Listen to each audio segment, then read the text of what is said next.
பாரதிய ஜனதா கட்சி பிரித்து கொடுத்த தொகுதி பங்கீட்டு பட்டியலை திராவிட முன்னேற்ற கழகத்தின் அழுத்தத்தின் காரணமாக அதிமுக தலைமை கழகத்திலிருந்து வாசித்துவிட்டு நேரடியாக மயிலாப்பூரிலே பாரதிய ஜனதா போட்டியிடும் தொகுதியிலே நின்று தன்னுடைய பிரச்சாரத்தை துவக்கிய எதிர்க்கட்சித் தலைவர் எடப்பாடி பழனிசாமி அவர்கள் அதிமுக தான் இந்த கூட்டணிக்கு தலைமை வகிக்கிறது என்று அறைகூவலிட்டார். ஆனால் அந்த கூட்டணியிலே போட்டியிடுகின்ற தமிழ் மாநில காங்கிரஸ் இரட்டை இலை சின்னத்திலே போட்டியிடவில்லை. பாரதிய ஜனதாவின் சின்னமான தாமரை சின்னத்தில் தான் போட்டியிடுகிறது. அப்படி இருக்கின்ற நிலையில் அதிமுக தலைமையில் இந்த கூட்டணி என்று எப்படி எடுத்துக்கொள்ள முடியும்?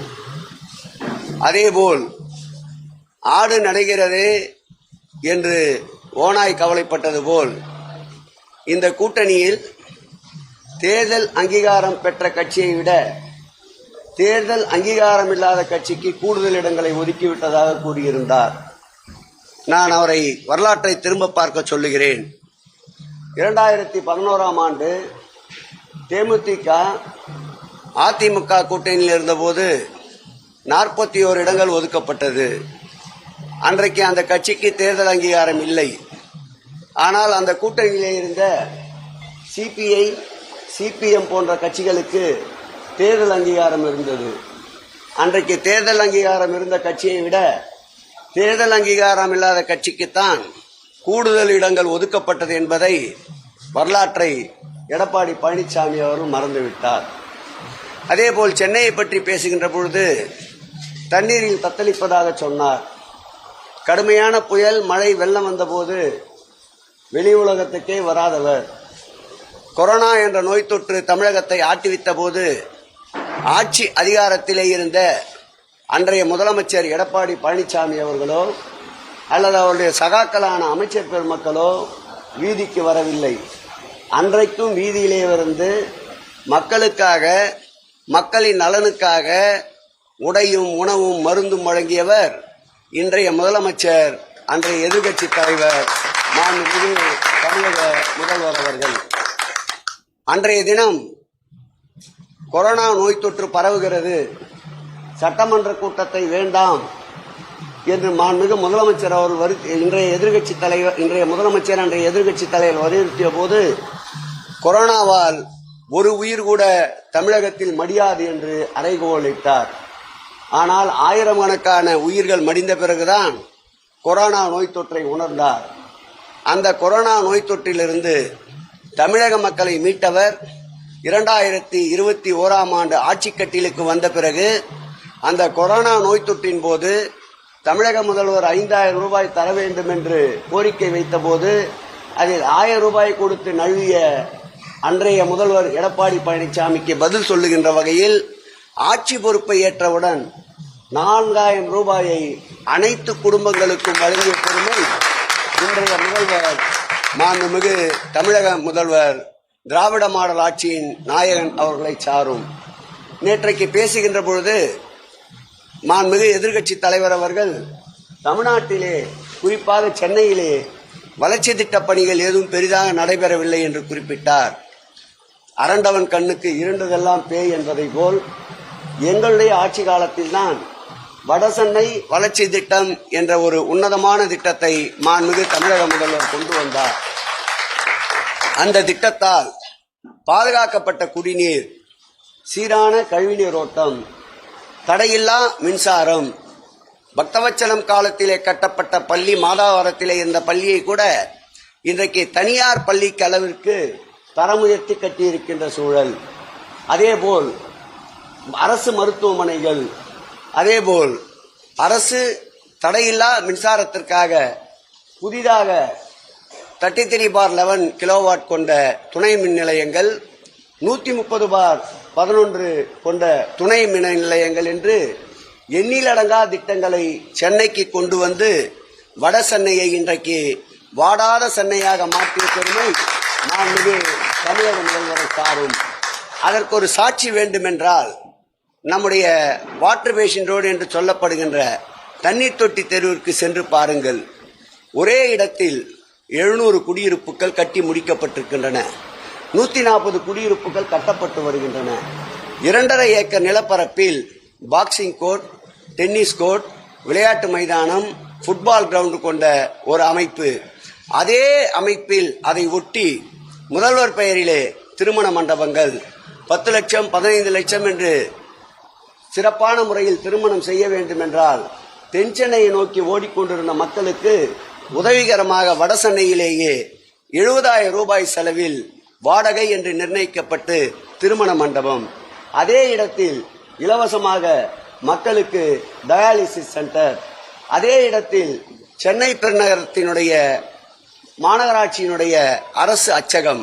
இப்படி 6 ஏக்கர் நிலப்பரப்பில் ஒரே இடத்தில் இத்தனை திட்டங்கள் கொண்டு வந்து வட சென்னையுடைய வளர்ச்சியில் முத்திரை கொடுத்தவர் மாண்புமிகு முதல்வர் அவர்கள். ஒன்றே ஒன்று குறிப்பிட்டு சொல்ல வேண்டும் என்றால், இந்த ஆட்சி ஏற்பட்ட பிறகு 1479 கிலோமீட்டர் அளவிற்கு மழைநீர் வடிகால்களை அமைத்திருக்கின்றோம். இந்த ஆட்சி ஏற்பட்ட பிறகு உதாரணத்திற்கு சொல்ல வேண்டும் என்றால், வட சென்னையில் மாத்திரம் 3 பாலங்கள் திறக்கப்பட்டிருக்கின்றது. மாண்புமிகு எதிர்க்கட்சி தலைவராக இருந்தபோது கொளத்தூரிலே அவர் வைத்த கோரிக்கையை ஏற்று அன்றைக்கு ரயில்வே அமைச்சர் அவர் கொடுத்த உத்தரவின் பேரில் வில்லிவாக்கம் LC1 இந்த ஆட்சி காலத்தில் தான் திறக்கப்பட்டது. அதேபோல் நம்முடைய அருகிலே இருக்கின்ற 2B என்று சொல்லப்படுகின்ற நம்முடைய தண்டையார்பேட்டையிலே புதிய பாலம் இந்த ஆட்சியில் தான் துவங்கப்பட்டது. அதேபோல் ஜமாலியா அருகில் செங்கைசிவ மேம்பாலம் மாண்புமிகு தமிழக முதல்வர் அவர்கள் ஆட்சியில் தான் துவங்கப்பட்டது. அதேபோல் சென்னையின் மையப்பகுதியான போக்குவரத்து நெரிசல் மிக்க பகுதி டி நகரிலே இந்த ஆட்சியில் தான் பாலம் துவங்கப்பட்டது. இப்படி எண்ணிலடங்கா பாலங்கள், எண்ணிலடங்கா மழைநீர் கால்வாய்கள், சென்னையின் அடையாளப்படுத்துகின்ற வகையில் பல்வேறு மேம்பாட்டு திட்டங்களை கொண்டு வந்த ஆட்சி மாண்புமிகு தமிழக முதல்வர் ஆட்சி. 2021 ஆண்டு தேர்தல் பரப்புரையின் போது இன்றைய எதிர்க்கட்சி தலைவர் அன்றைக்கு என்ன சொன்னார் என்றால், நாங்கள் 1000 கோடி ரூபாய் செலவிலே மழைநீர் வடிகால்களை கட்டிவிட்டோம். சிங்கப்பூர் போல் இனி ஒரு சொட்டு தண்ணீர் கூட தமிழகத்தில் தேங்காது என்று அறைகூவலிட்டார். என்ன ஆனது? 2021 ஆண்டு ஆட்சி கட்டிலை ஏற்றவுடன் முதல் பெய்த பெருமழைக்கு சென்னை தத்தளித்தது. அடுத்தடுத்த ஆண்டுகளில் திருப்புகழ் என்ற ஒரு கமிட்டியை அமைத்து அவர்கள் கொடுத்த அனைத்து பரிந்துரைகளையும் ஏற்றி படிப்படியாக கட்டுமானங்களை, மழைநீர் கால்வாய்களை கட்டியதன் விளைவாக குளங்கள், ஏரிகள் தூர்வாரப்பட்டதன் விளைவாக, அனைத்து கால்வாய்களும் தூர்வாரப்பட்டதன் விளைவாக, நிலத்தடி நீரை உயர்த்துகின்ற வகையில் புதிதாக குளங்களை ஏற்படுத்தியதன் விளைவாக பெருமழைக்கும் சென்னை தத்தளிக்கின்ற ஒரு சூழல் இல்லாமல் நிஜமான நிலையான ஒரு வாழ்வாதாரத்தை சென்னை மக்களுக்கு தந்தவர் மாண்புமிகு தமிழக முதல்வர் என்பதை இன்றைக்கு நான் சுட்டிக்காட்ட விரும்புகிறேன். அடுத்து அவர் நேற்று பேசுகின்ற பொழுது விலைவாசி உயர்வை மையப்படுத்தி குறிப்பிட்டார். நான் அவரை கேட்பதெல்லாம், இந்த ஆட்சி ஏற்பட்ட பிறகு மத்தியிலே மோடியின் தலைமையிலே ஆட்சி ஏற்பட்ட பிறகு நீட் தேர்வை ரத்து செய்வதற்கு இவர் ஏதாவது அழுத்தம் தந்தாரா? அதேபோல் பெட்ரோல், டீசல், எரிவாயு விலை உயர்வை கட்டுப்படுத்துவதற்கு இவர் ஏதாவது ஒரு வகையில் அழுத்தம் தந்தாரா? ஏறி வருகின்ற தங்கத்தின் சவரன் விலையை கட்டுப்படுத்த ஏதாவது ஒரு வகையில் அழுத்தம் தந்தாரா? மத்திய சர்க்கார் உயர்த்தப்படுகின்ற விலை உயர்வுகளை கண்டு கொள்ளாமல் இங்கே தமிழகத்தில் இருக்கின்ற ஒரு சில சம்பவங்களை குறிப்பிட்டு விலைவாசி உயர்வை காரணம் காட்டுகிறார். அவரை நான் கேட்டுக்கொள்வதெல்லாம், நீங்கள் கடுமையாக காங்கிரஸையும் திமுக கூட்டணியும் சாடுகின்ற நீங்கள் நேற்றைக்கு உங்கள் பக்கத்திலே நிற்க வைத்து தேர்தல் பிரச்சாரத்தை துவக்கினீரே, அவர் எந்த அரசியல் அடிப்படையில் வந்தவர்? குமரியானந்தனுடைய மகள் குமரியானந்தன் எந்த இயக்கத்திலிருந்து வந்தவர்? அதேபோல் மூப்பனார் மகனை இன்னொரு பக்கத்தில் வைத்துக் கொண்டிருக்கின்றீர்கள். மூப்பனார் மகன் எந்த பக்கத்தில் இருந்து வந்தவர்? இவையெல்லாம் குடும்ப அரசியல் இல்லையா? திராவிட முன்னேற்ற கழகத்தை பொறுத்தளவில் தமிழகத்தையே தன்னுடைய குடும்பமாக நடத்தித்தான் குடும்ப அரசியலை செய்து கொண்டிருக்கின்றது. ஆகவே நேற்றைக்கு அவர் பேசியிருப்பது அனைத்தும் புலம்பலின் முழு வடிவம். மாண்புமிகு தமிழகத்துடைய முதலமைச்சர் அவர்கள் பொறுப்பேற்ற பிறகு ஒன்றிய அரசினுடைய நிதி ஆய்வு புள்ளி விவரத்தை நிர்மலா சீதாராமன் நிதியமைச்சரிடம் கேட்டு நம்முடைய எதிர்க்கட்சி தலைவர் பெற வேண்டும் என்று அன்போடு கேட்டுக்கொள்கிறேன். அதில் இந்தியாவிலேயே தமிழகம்தான் 11.9 என்ற அளவிற்கு பொருளாதாரத்தில் உயர்வு நிலை கண்டதை அவருக்கு மீண்டும் இதில் இந்த பத்திரிகையாளர் சந்திப்பில் நினைவுபடுத்த கடமைப்பட்டிருக்கின்றேன். நேற்றைக்கு கூட அவர் நாங்கள் தான் முந்திவிட்டோம் என்று கூறிக்கொண்டு ஒரு பேட்டியை தந்து கொண்டிருந்தார். ஆம், நாங்கள் நிறைகுடம், இன்னும் தேர்தல் அறிக்கை தரவில்லையே என்றார். அது காலி பாத்திரம், அப்படித்தான் அலும்பும். திராவிட முன்னேற்ற கழகம் நிறைகுடம், சொல்வதை செய்வோம், செய்வதைத்தான் சொல்லுவோம் என்பதுதான் எங்களுடைய தாரக மந்திரம். நேற்றைக்கு அவர் அறிவித்த தேர்தல் அறிவிப்புகள் அனைத்தும் ஏற்கனவே மாண்புமிகு தமிழக முதல்வர் 2021ஆம் ஆண்டிலிருந்து செயல்படுத்தி கொண்டு வருகின்ற திட்டங்களின் நகல்தான். அடுத்து இன்னொன்றை சொன்னார், உறவுக்கு கை கொடுப்போம், உரிமைக்கு குரல் கொடுப்போம் என்றார். இது யாருடைய தாரக மந்திரம்? மறைந்தும் மறையாமல் வாழ்ந்து கொண்டிருக்கின்ற முத்தமிழறிஞர் தலைவர் கலைஞர் அவருடைய தாரக மந்திரம். உறவுக்கு கை கொடுப்போம், உரிமைக்கு குரல் கொடுப்போம் என்று சொந்தமாக 4 வார்த்தையை கூட பயன்படுத்த திராணி இல்லாத, தெம்பில்லாத, வலுவில்லாத, எண்ணங்கள் வலுவில்லாத ஒருவர் இந்த தமிழகத்தினுடைய திராவிட மாடலுடைய நாயகனாக எதற்கும் அசைந்து கொடுக்காமல் உறவுக்கு கை கொடுப்போம், உரிமைக்கு குரல் கொடுப்போம் என்று ஒன்றியத்தை ஒற்றை மனிதனாக, இரும்பு மனிதனாக எதிர்த்துக் கொண்டிருக்கின்ற தமிழகத்தில் மீண்டும் திராவிட மாடலாட்சி 2.0 கவர்னர் மாளிகையிலே முத்துவேல் கருணாநிதி ஸ்டாலின் என்ற முழக்கம் நிச்சயம் முழக்கப்படும் என்பதை இந்த பத்திரிகையாளர் சந்திப்பில் தெரிவித்துக் கொள்ளுகிறேன்.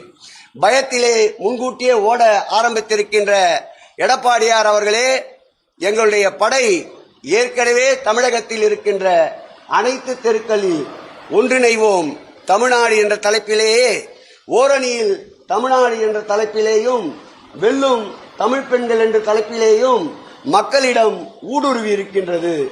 இந்த ஊடுருவின் தாக்குதலை நீங்கள் நிச்சயம் இந்த தேர்தலில் தாக்குப்பிடிக்க முடியாது. வேண்டுமென்றால் வைப்பு தொகையை தக்க வைத்துக் கொள்ள முயற்சி செய்து கொள்ளுங்கள் என்று இந்த கூட்டத்திலே நான் அவருக்கு தெரிவித்துக் கொள்ள கடமைப்பட்டிருக்கிறேன். இந்த கூட்டணி அமித்ஷாவின் அடிமை கூட்டணி அல்ல. இது ஒரு கொள்கை கூட்டணி, இது ஒரு சித்தாந்த கூட்டணி, இது தொடர்ந்து வெற்றிகளை கூத்து வரும் கூட்டணி. இது மதவாத கூட்டணி அல்ல, இது ஒரு மனிதநேய கூட்டணி. அடுத்து அவர் சட்டம் ஒழுங்கை பற்றி விமர்சிக்கிறார். சட்டம் ஒழுங்கை பற்றி பேசுவதற்கு எல்லளவும் தகுதி இல்லாத ஒரு முதல்வர் எடப்பாடியார் அவர்கள். குற்றங்கள் நிகழ்வது என்பது ஒன்று, அந்த நிகழ்ந்த பிறகு அந்த குற்றங்களுக்குண்டான நடவடிக்கை எடுப்பது என்பது ஒன்று, குற்றங்கள் நடைபெறாமல் தடுப்பது என்பது ஒன்று. இவை மூன்றையும் ஒரு சேர தமிழ்நாட்டின் சட்டம் ஒழுங்கை மணிப்பூர் போர் அல்லாமல் பாதுகாப்பாக வைத்திருப்பவர் நம்முடைய முதலமைச்சர் அவர்கள். தூத்துக்குடி துப்பாக்கி சம்பவத்தை போல் அல்ல, தூத்துக்குடியிலே நடைபெற்ற துப்பாக்கி சூடு சம்பவம் கூட தனக்கு தெரியாது என்று எடுத்து சொன்னவர் தான் நம்முடைய இன்றைய எதிர்க்கட்சி தலைவர் அவர்கள். இந்த ஆட்சியிலே ஜாதி மத மோதல்கள் இல்லை, இந்த ஆட்சியிலே பொள்ளாச்சி போல் பாலியல் வன்கொடுமைகள் இல்லை. அமைச்சராகவே இருந்தவரே, ஒரு அமைச்சராக இருந்தவரே, ஒரு துறையினுடைய தலைவராக இருந்தவரே குட்கா வழக்கில் இந்த ஆட்சியில் யாரும் சிக்கவில்லை. ஆகவே சட்டம் ஒழுங்கை பற்றி பேச எல் முனையளவும் தகுதியில்லாதவர் இன்றைய எதிர்க்கட்சி தலைவர் எடப்பாடி பழனிசாமி என்பதை நான் தெரிவித்துக் கொள்கிறேன். எந்த வகையில் சுற்றி சூழ்ந்தாலும் இரும்பு கோட்டையாக கூட்டணியை உருவாக்கி எல்லோரையும் அரவணைத்து எல்லோருக்கும் எல்லாம் என்ற வகையில் சுதந்திரமாக இந்த கூட்டணியினுடைய தலைவர், திராவிட முன்னேற்ற கழகத்தின் தலைவர் மாண்புமிகு முத்துவேல் கருணாநிதி ஸ்டாலின் என்பதை நிரூபிப்பதை போல ஒரு வலுவான கூட்டணியை ஆரம்பித்திருக்கின்றார். இந்த இன்ஜின் நிச்சயம் வெகு விரைவில் புறப்படும். இது தமிழகம் முழுவதும் சுற்றி வரும். வெற்றி கொடி, இருவர்ண கொடி, உதயசூரியன் கட்டொளி வீசி பறக்கும். அவர் சொன்னார் நேற்றைய கூட்டத்தில், இன்னும் வேட்பாளர் அறிவிக்கப்படவில்லை என்று எங்கள் முதல்வர் ஏற்கனவே எப்பொழுதே வேட்பாளரை அறிவித்து விட்டார். 234 தொகுதிகளிலும் முத்துவேல் கருணாநிதி ஸ்டாலின் தான் வேட்பாளர் என்று ஏற்கனவே அறிவித்து விட்டார். இதை கூட தெரியாமல் இன்னும் வேட்பாளர் அறிவிக்கப்படவில்லை என்று கூறுவது விந்தையாக இருக்கிறது.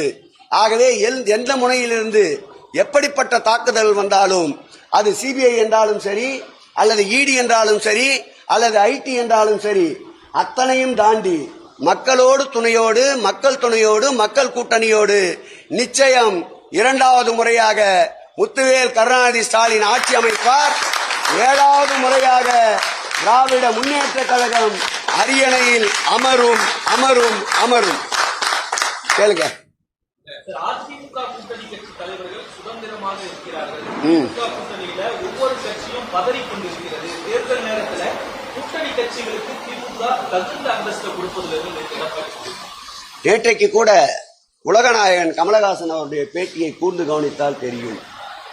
இந்த தலைவரை போல அனைவரையும் அரவணைக்கின்ற தலைவர் வேறு எந்த தலைவரும் இல்லை என்று மாண்புமிகு தமிழக முதல்வரை பெருமிதத்தோடு உலகநாயகன் கமலஹாசன் அவர்கள் குறிப்பிட்டதை இங்கே ஏன் கூறுகிறேன் என்றால், தோழமையிலே போட்டியிடுவதற்கு இடமில்லை என்றாலும் தலைவர் அவர்கள் நடந்து கொள்ளுகின்ற விதம், தோழமையை அரவணைக்கின்ற விதம், அவருடைய ஒரு கூற்றே சாட்சியாக பத்திரிகையாளர் முன்னிலையில் வைக்கிறேன்.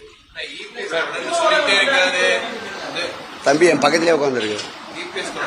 சொல்லிக்கிட்டே இருக்காரு உமன்ஸ்க்கு வந்து இங்க சேஃப்டியே இல்லை தமிழ்நாட்டில். சொல்றாரு உமன்ஸ்க்கு சேஃப்டியே கிடையாது. நீங்க என்ன சொல்லுங்க? ஏன்னா இவ்வளவு விஷயங்கள் லான் ஆர்டர்ல இவ்வளவு விஷயங்கள் அவர் இருந்தப்பையும் லான் ஆர்டர்ல இவ்வளவு இஷ்யூஸ் இருக்குன்னு சொல்லுங்க. இந்த விஷயத்துல நீங்க என்ன சொல்லுங்க? நிச்சயமாக சொல்லுகிறேன். ஏற்கனவே நான் சொன்னது போல் நம்முடைய சமூக நலத்துறை அமைச்சர் கீதா ஜீவன் அவர்கள் ஒரு புள்ளி விவரத்தை கடந்த சட்டமன்றத்திலே கேள்வியின் போது பதிலாக வெளியிட்டார். கடந்த 10 ஆண்டுகள் நடந்த குற்றங்களை விட இந்த 5 ஆண்டுகளில் நடைபெறுகின்ற குற்றச்சம்பவங்கள் வெகுவாக குறைந்திருக்கின்றன. அடுத்து அவர்கள் புகார்களுடைய எண்ணிக்கையை குறிப்பிட்டு சொன்னார்கள். அப்பொழுது அதற்கு பதிலளித்த கீதா ஜீவன் சொன்னார்கள், இந்த ஆட்சியில்தான் தைரியமாக சுதந்திரமாக புகார் அளிக்க பெண்கள் வருகின்றார்கள். அப்படி தருகின்ற புகாரின் மீது உண்மையான உறுதியான நடவடிக்கையை மாண்புமிகு முதல்வர்கள் எடுத்துக்கொண்டு வருகின்றார்கள். அவர்கள் ஆளுகின்ற மாநிலங்களை பாருங்கள், மணிப்பூரை பாருங்கள், குஜராத்தை பாருங்கள் என்று சுட்டிக்காட்டினார். ஆகவே இங்குதான் மகாத்மா காந்தியடிகள் கண்ட கனவை போல் இரவு 12 மணிக்கு கூட ஒரு பெண் முழுமையாக நகை அணிந்து தன் இல்லம் சேர வேண்டிய இல்லத்திற்கு பாதுகாப்பாக சென்று சேர்கிறார். அங்கொன்று இங்கொன்று நடைபெறுகின்ற தவறுகளுக்கு கூட உடனடியாக இரும்பு கரம் கொண்டு மாண்புமிகு முதல்வர் அவர்கள் அந்த குற்றச்சம்பவங்களை நாடுவதை ஊடகத்துறையினரை பார்த்து கொண்டிருக்கின்றீர்கள். ஆகவே பெண்களுக்கு முழு பாதுகாப்பான மாநிலம் தமிழகம்தான் என்பதை அழுத்தம் திருத்தமாக தெரிந்து சொல்லிக் கொள்கிறேன்.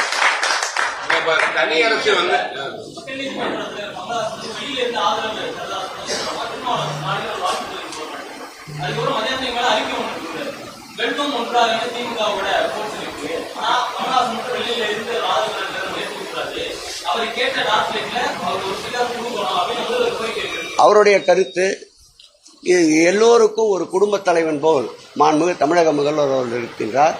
அவர் யாரை எப்படி அரவணைக்க வேண்டும் என்பது அவருக்கு தெரியும். அதே நேரத்தில் அண்ணன் திருமாவளவன் அவர்களும் அது அரசியல் முதிர்ச்சி பெற்றவர். அவருடைய கருத்தையும் மாண்புமிகு முதலமைச்சர் அவர்கள் உள்வாங்குவார். தனி அரசு பொறுத்த வரைக்கும் ஒரு கூட்டணி பேச்சுவார்த்தை தனி அரசு பொங்க இளைஞர் அவர் என்ன சொன்னாங்கன்னா, சரி எனக்கு ஒரு சீட் கொடுப்பாங்க பேச்சுவார்த்தை சொன்னாங்க.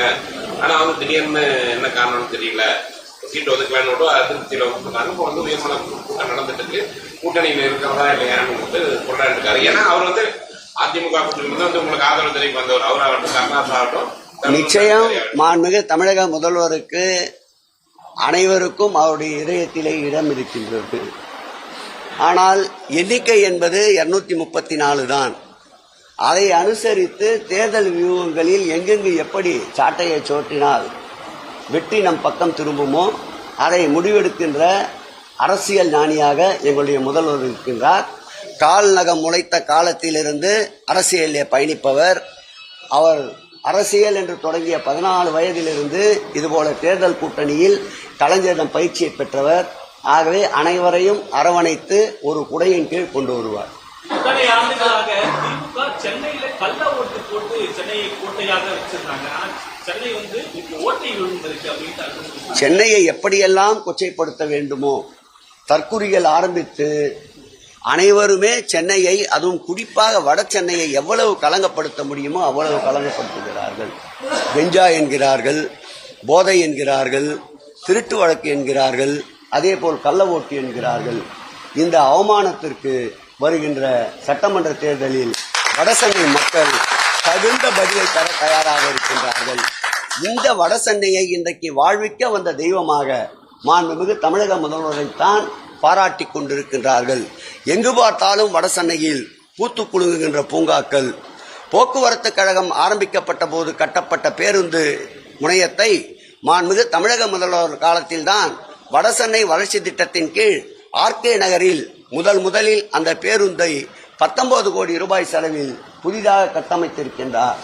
கலைஞர் அவர்கள் போக்குவரத்து துறை அமைச்சராக இருந்தபோது அம்பத்தூரிலே அவரால் திறந்து வைக்கப்பட்ட பேருந்து நிலையம் 50 ஆண்டுகளுக்கு பிறகு மாண்புமிகு தமிழக முதல்வர்கள் கொண்டு வந்த வடசென்னை வளர்ச்சி திட்டத்தின் வாயிலாகத்தான் இன்றைக்கு புதுப்பிக்கப்பட்டு புது பொலிவு பெற்றிருக்கின்றது. மாண்புமிகு தமிழக முதல்வர்கள் சிந்தையில் உதித்திட்ட திட்டமான படைப்பகம் இன்றைக்கு தமிழகத்திலே சென்னையிலே 14 இடத்திலே நடந்து கொண்டிருக்கின்றது.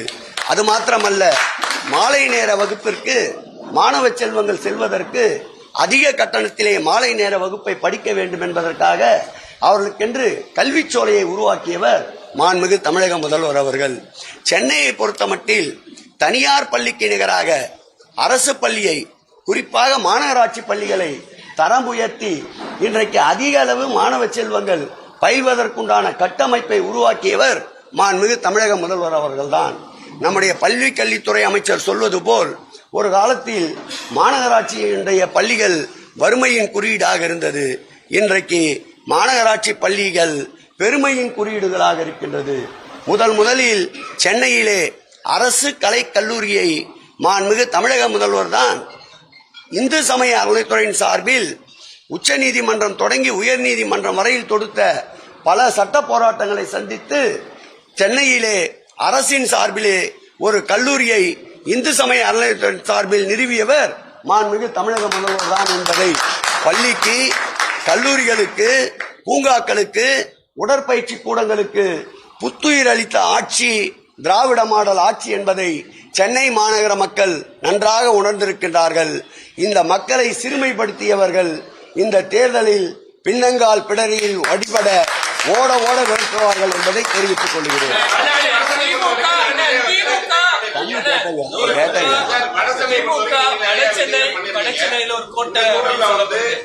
பெரம்பூர்ல விஜய் நாளைக்கு ஆரம்பிக்கன்னு சொன்னார்ல, இவர் கேட்கவே இல்லை, கேளுங்க. உதயசூரியன் சின்னத்துலதான் போட்டியிடணும்னு சொல்லி திமுக கூட்டணி கட்சிகளை கட்டாயப்படுத்துறதா குற்றச்சாட்டு வச்சிருக்காரு. இங்க கூட வரவங்க கூட்டணி கட்சிகளுக்கு எந்த சின்னத்துல வேணா போட்டியிடலாம். இது ஜனநாயக கட்சி. இந்த கட்சியில் தான் ஜனநாயகம் பின்பற்றப்படும். தலைவர் முதல் தொண்டன் வரையில் எதை வேண்டுமானாலும் கருத்து பரிமாற்றங்கள் மாறிக்கொள்ளலாம். இது உட்கட்சிக்குள்ளேயே இருக்கின்ற ஜனநாயகம் என்றால் எதிர்கட்சியிடம் எப்படி நாங்கள் அப்படி ஒரு போக்கை கடைபிடிப்போம்? மார்க்சிஸ்ட் கம்யூனிஸ்ட் கட்சி, இந்திய கம்யூனிஸ்ட் கட்சி கூட அவர்களுடைய தொகுதி பங்கீடு முடிந்த பிறகு வெளியில் வந்தபோது இந்த கேள்விகளை நிருபர்கள் கேட்டபோது அப்படி எந்த நிர்பந்தமும் எங்களை நிர்பந்திக்கவில்லை, சுதந்திரமாகத்தான் பேசினார்கள். எங்கள் விருப்பம் போன்ற சின்னத்தில் தான் நாங்கள் நிற்போம் என்றார். மறுமலர்ச்சி திராவிட முன்னேற்ற கழகத்தின் கூட செய்தியாளர் சந்திப்பில் அவர்களாகத்தான் 3 சூரியனில் நிற்போம், 1 தனித்து நிற்போம் என்று அவர்களாகத்தான் உறுதி கொடுத்திருக்கின்றார்கள். ஏன் 3 நிற்பவர்களை 4ஆவதையும் சூரியனை நிற்க சொல்லி நிர்பந்திக்கலாம் அல்லவா? அப்படி அல்ல. இது ஜனநாயக கட்சி, தெளிந்த நீரோடை, எல்லோருக்கும் எல்லாம் என்பதுதான் முதலமைச்சர் அவருடைய கொள்கை. ஆகவே இந்த கூட்டணி நிர்பந்தத்தால் ஏற்பட்ட கூட்டணி அல்ல. நிர்பந்தத்தால் அமித்ஷா அலுவலகத்தில் ஏற்பட்ட கூட்டணி தான் அதிமுக கூட்டணி என்பதை அழுத்தம் திருத்தமாக தெரிவித்துக் கொள்கிறேன். இந்த பாப்பா ஒண்ணுமே கேட்கல.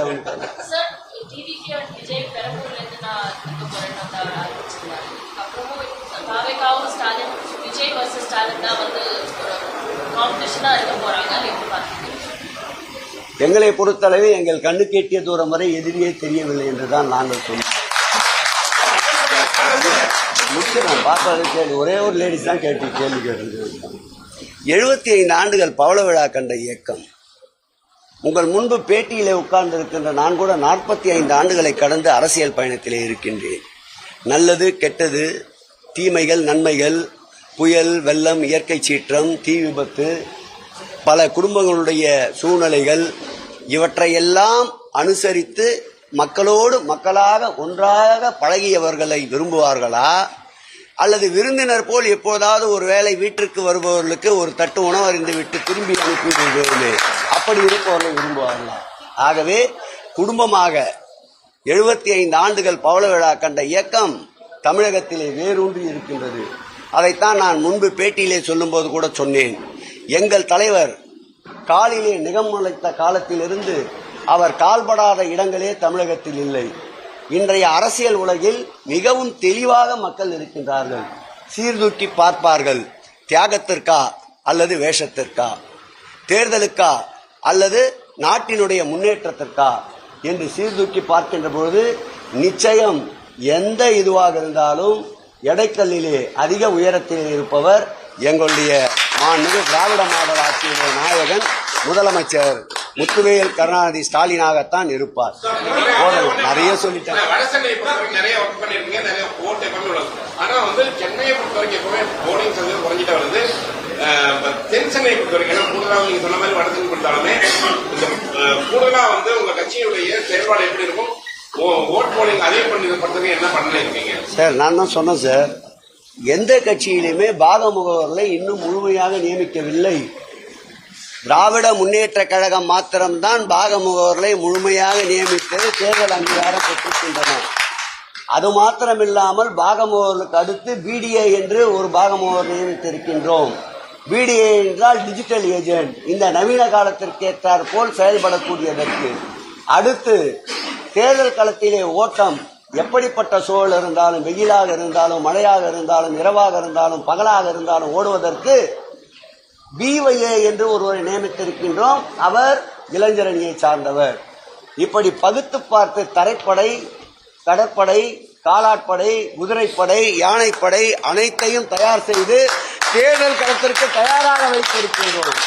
இந்த படையை மிஞ்சுகின்ற சக்தி எங்களுக்கு தேர்தல் பணி கற்றுக் கொடுக்கின்ற அளவிற்கு தமிழகத்திலே எந்த இயக்கமும் இல்லை.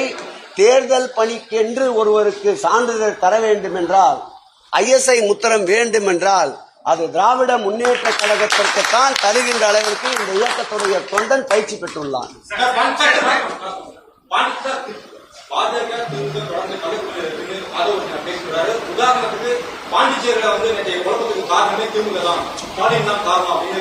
நீங்க எந்த ஊடகவியாலும் எனக்கு தெரியாது, மனசாட்சியோட நீங்களே சொல்லுங்க. பாரதிய ஜனதா காலில் போய் விழுவது யார்? யார் அவ்வப்போது போய் டெல்லிக்கு சென்று அமித்ஷாவையும் மற்றவர்களையும் திரைமறைவில் சந்தித்து விட்டு வருவது யார்? எங்கள் முதல்வர் தமிழகத்தின் உரிமைக்காக ஒரு முறையேனும் வளைந்து கொடுத்திருக்கின்றாரா? 2400 கோடி ரூபாய் கல்விக்கு தர வேண்டிய நிதியை நீங்கள் மும்மொழிக் கொள்கையை இருமொழிக் கொள்கையை ஏற்றுக்கொண்டால்தான் நாங்கள் தருவோம் என்று சொன்னபோது கூட முடியாது, மும்மொழிக் கொள்கைதான் எங்களுடைய உயிர் மந்திரம் என்று அந்த தர வேண்டிய பணத்தை கூட உதறி தள்ளியவர் எங்கள் முதல்வர் அவர்கள். ஆகவே எங்கள் முதல்வரிடம் வெளிப்படைத்தன்மைதான், திரைமறைவு பணிகள் எதுவும் இல்லை. எங்கள் மீது அன்புமணி போல் சிபிஐ வழக்கோ அல்லது டிடிவி தினகரன் போல் சிபிஐ வழக்கோ இருந்து நாங்கள் போய் யாருக்கும் அடிபணிய வேண்டியதில்லை. நிமிர்ந்த நடையோடு நேர்கொண்ட பார்வையோடு எது வந்தாலும் துணிதின்று சந்திப்பதற்கு தயாராக இருக்கின்ற இயக்கம் திராவிட முன்னேற்ற கழகம், அதன் தலைமையிலே இருக்கின்ற கூட்டணி.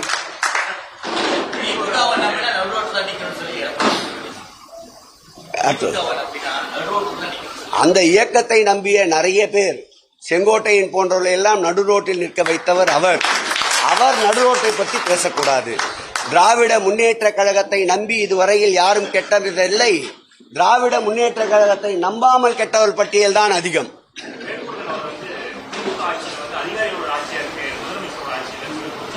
அஞ்சு வருஷம் எங்களுடைய பயணிச்சவர் இதை சொல்றாரு. விட்டு போங்க.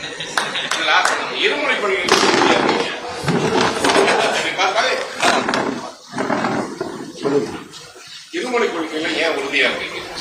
எங்களை பொறுத்தளவில் எங்கள் முதல்வர் அவர்களே சொல்லியிருக்கிறார், எந்த மொழியையும் நாங்கள் வேண்டாம் என்று சொல்வதில்லை.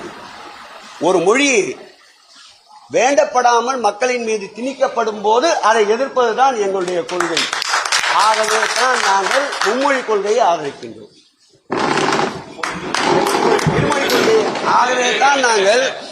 ஆகவே தான் நாங்கள் இருமொழி கொள்கையை ஆதரிக்கின்றோம். யார் மீதும் காக்கை கூட உயர பறக்கின்றது, அதனுடைய எச்சம் கீழே தான் விழுகின்றது. பானிபூரி விற்பவன் கதையல்ல இந்த தமிழ்நாட்டுடைய கதை. இந்த தமிழ்நாட்டுடைய கதை விரும்பாத மொழி யார் மீது திணிக்கப்பட்டாலும் அதை உறுதியாக எங்கள் மாண்புமிகு தமிழக முதல்வர் எதிர்ப்பார்.